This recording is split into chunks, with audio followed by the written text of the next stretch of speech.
पहले मेरे 2 अटेम्प्ट्स में मेरा प्रीलिम्स नहीं हो रहा था और मेन प्रीलिम्स का ये था कि मैंने मॉक टेस्ट प्रैक्टिस नहीं किया था। डिपेंड करता है, काफ़ी का ऐसा होता है कि प्रीलिम्स कंफर्टेबल एरिया होता है लेकिन काफ़ी के लिए हर्डल बन जाता है, तो जिनको प्रॉब्लम है वो एटलीस्ट 35 मॉक्स तो दे के चले, उससे ज़्यादा। एनसीईआरटी कुछ सब्जेक्ट्स के लिए इंपॉर्टेंट है but for all the subjects I would not से कि एनसीईआरटी मस्ट है।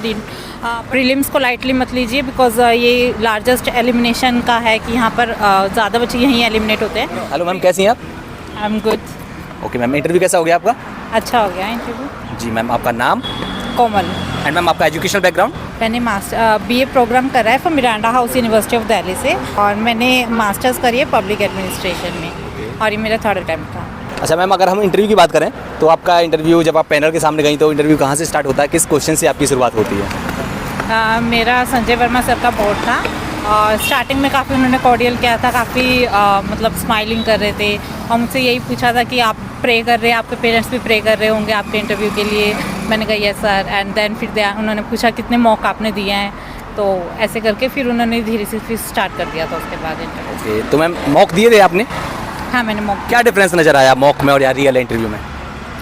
सिमिलर इन मोमेंट ही मुझे लगा ऐसा कि मॉक में भी मतलब ऐसा ही था कि कोऑपरेटिव थे, कुछ मॉक्स कुछ में ग्रिलिंग की जाती है, लेकिन यहाँ पर ऐसा नहीं था। यहाँ पर सब काफ़ी कॉर्डियल थे और क्रॉस क्वेश्चनिंग भी इतनी नहीं कर रहे थे, जो आप आंसर दो वो सेटिस्फाई थे। एंड मैम अगर हम बात करें आपके प्रीवियस अटैम्प्ट्स की कंपैरिजन, इस बार आपने ऐसा क्या मेजर चेंजेस किया और प्रीवियस अटैम्प्ट्स में आपकी क्या गलतियाँ रही थी, आपको लगता है कि उनकी वजह से आपका प्रीलिम्स रुका या मेंस रुका और देन आप इंटरव्यू तक नहीं पहुँच पाए? पहले मेरे 2 अटेम्प्ट्स में मेरा प्रीलिम्स नहीं हो रहा था और मेन प्रीलिम्स का ये था कि मैंने मॉक टेस्ट प्रैक्टिस नहीं किया था, तो इस बार अटेम्प्ट में मैंने स्टार्टिंग से ही पूरा 1 साल मॉक प्रैक्टिस करी थी तो ताकि मेरी प्रैक्टिस हो जाए और वो मुझे काफ़ी हेल्प भी किया था एक्चुअल एग्ज़ाम में। तो आपके अकॉर्डिंग क्या लगता है कि मॉक बहुत ज़रूरी है? हाँ, मॉक प्रैक्टिस काफ़ी ज़रूरी है बिकॉज यूपीएससी में भी काफ़ी अनप्रिडिक्टेबल क्वेश्चंस आते हैं और ये मॉक में टैकल करने आ जाए तो ज़्यादा बेटर रहता है। तो एक स्टूडेंट को जो तैयारी कर रहे हैं, जो प्रीलिम्स में बैठना चाहते हैं, कितने मॉक्स उनको देने चाहिए? क्या इसका कोई लिमिट या कुछ है कि नहीं इतने मॉक्स अगर मैं दे लूँ तो मुझे लग रहा है कि मैं सेफ जोन में पहुँच सकता हूँ? ऐसा तो नहीं है, ये अपना स्ट्रेंथ और वीकनेस पे डिपेंड करता है। काफ़ी का ऐसा होता है कि प्रीलिम्स कंफर्टेबल एरिया होता है लेकिन काफ़ी के लिए हर्डल बन जाता है, तो जिनको प्रॉब्लम है वो एटलीस्ट 35 मॉक्स तो दे के चलें, उससे ज़्यादा दे सकते हैं तो ज़्यादा बेटर है। एंड मैम अगर मैं PYQs की बात करूँ तो PYQs के बारे में आपकी क्या राय है? क्या कितने ज़रूरी हैं PYQs, या ना भी करें तो चलेगा? नहीं, PYQs काफ़ी इंपॉर्टेंट रहते हैं बिकॉज PYQ से ये पता चल जाता है कि यूपीएससी का माइंडसेट क्या रहता है while framing the questions. So actual exam में वो हमारे काफ़ी हेल्प करते हैं कि यूपीएससी इस टाइप के क्वेश्चंस पूछता है, इतनी कवरेज एरिया में हमें टॉपिक्स को कवर करना है, सो PYQs काफ़ी हेल्प करते हैं। मैम मैं आपकी CSET की स्ट्रेटजी जानना चाहूँगा क्योंकि CSET बहुत दुखी करता है लोगों को। For CSET, I will say that focus on strength and weaknesses. Like मेरा comprehension part काफ़ी सही था, तो मैंने comprehension part ही सारा CSET में complete भी किया था और मुझे लगता है उसमें मेरी accuracy भी ज़्यादा थी।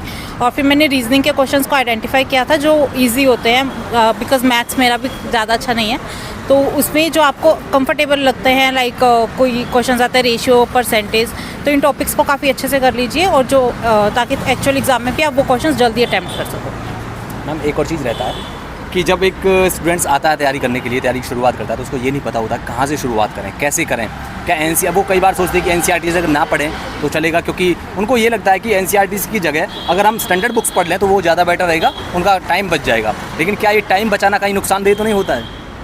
NCERT कुछ सब्जेक्ट्स के लिए इंपॉर्टेंट है but for all the subjects I would not से कि NCERT मस्ट है रीड, बट कुछ सब्जेक्ट्स के लिए इंपॉर्टेंट है। फॉर एग्जांपल ज्योग्राफी के लिए, उनके लिए NCERT रीड भी करनी चाहिए और अदर बुक्स के लिए वही PYQs चेक करके कि कैसे यूपीएससी क्वेश्चंस पूछ रहा है उसके अकॉर्डिंग अपनी बुक लिस्ट रेडी करिए और वही पढ़ना।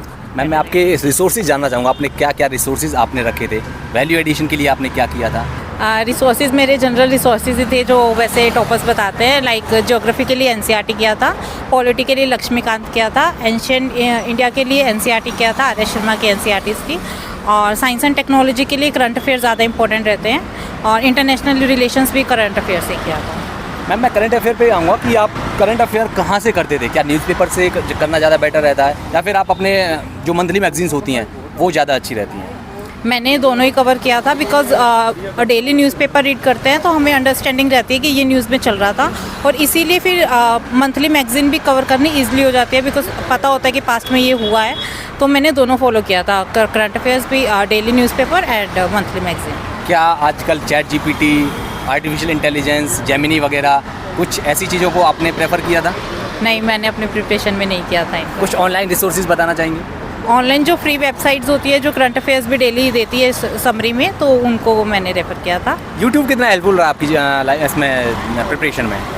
हाँ, यूट्यूब मेरा हेल्पफुल था कि काफ़ी टीचर्स फ्री एजुकेशन प्लेटफॉर्म्स हैं वहाँ पे यूट्यूब पे, तो मैंने उनको रेफ़र किया था। अगर मुझे कोई टॉपिक समझ नहीं आ रहा है तो फॉर इजी अंडरस्टैंडिंग मैंने उसके रेफ़र किया। मैम, मैं आपके मेंस के आंसर राइटिंग की अप्रोच भी समझना चाहूँगा कि आपने किस तरह के सवाल आपने मतलब आंसर किस तरह से देना चाहा, आपने किस तरह से आपने अप्रोच रही आपकी मेंस में आंसर राइटिंग में, क्या कहना चाहेंगे?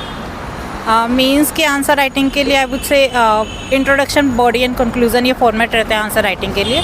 लेकिन इसमें डाटा वैल्यू एडिट कर दे तो ज़्यादा बेनिफिट रहता है। उसके लिए आप थोड़ा शॉर्ट नोट्स प्रिपेयर कर लीजिए करंट अफेयर मैगजीन से या न्यूज़पेपर से, तो इन्हीं को बस मैंने रेफ़र किया था और नोट्स बनाए थे। क्या प्रीलिम्स के लिए शॉर्ट नोट्स बनाना ज़रूरी होता है या प्रीलिम्स के लिए स्टैंडर्ड बुक्स ही मतलब सही रहेंगी? मैंने at the end of 1 month मैंने बनाए थे, शॉर्ट नोट्स बनाए थे, ताकि थोड़ा कॉन्फिडेंस बूस्टिंग के लिए होता है। वैसे एक्चुअल एग्जाम में क्या आता है वो पता नहीं, लेकिन एंड टाइम पे आप रीड कर रहे होते हो तो ऐसा लगता है कि नहीं मुझे सब याद है पूरा 1 ईयर का कंप्लीट करंट अफेयर्स, तो मैंने शॉर्ट नोट्स बनाए थे प्रीलिम्स के लिए। मैं मैम की हॉबीज़ जानना चाहूँगा, क्या हॉबीज़ से सवाल वगैरह थे उधर? नहीं, मेरा भांगड़ा डांस मैंने हॉबीज़ में लिखा था, तो बस उसी पे ही क्वेश्चंस थे। लेकिन मेरी हॉबीज़ में मैंने सोशल सर्विस भी लिखा था, उससे उन्होंने कुछ नहीं पूछा था। इसके अलावा मैम मैं थोड़ा सा ये भी समझना चाहूँगा जो 24 आवर्स होते हैं सभी के पास में, तो क्या जैसे बहुत से स्टूडेंट्स कहते हैं कि नहीं हम 12 घंटे पढ़ते थे, 13 घंटे पढ़ते थे, 18 घंटे पढ़ते थे, तो मैम कितना पढ़ती थी और कैसे पढ़ती थी? ऐसे 12-13 घंटे तो नहीं, लेकिन डेली कंसिस्टेंसी रही थी कि 8 घंटे पे हो जाता था, तो 8 घंटे पढ़ी थी। और बस यही था, मतलब ऐसे 12-13 घंटे तो नहीं पॉसिबल हो पाता पूरा 1 साल के लिए, यही था। एंड मोटिवेशन से ज़्यादा मैं कहूँगी डिसिप्लिन ज़्यादा इंपॉर्टेंट है, बिकॉज मोटिवेशन कभी मोटिवेटेड रहते हैं कभी नहीं रहते हैं, तो फिर वो कंसिस्टेंट नहीं हो पाते। इसलिए डिसिप्लिन रहेंगे और टारगेट्स को कंप्लीट करने का अचीव करके रखेंगे तो फिर वो हो जाएगा। मैम मेरा लास्ट सवाल ये है कि जो 2024 में जो बच्चे बैठ रहे हैं इस बार एग्ज़ाम में और जो एग्ज़ाम देना चाहते हैं, क्या कहना चाहिए उनको? क्या स्ट्रेटजी अब की मतलब क्या रखनी चाहिए उनको? प्रीवियस अटैम्प्ट्स को देखते हुए, प्रीवियस पेपर्स को देखते हुए क्या कुछ करें वो?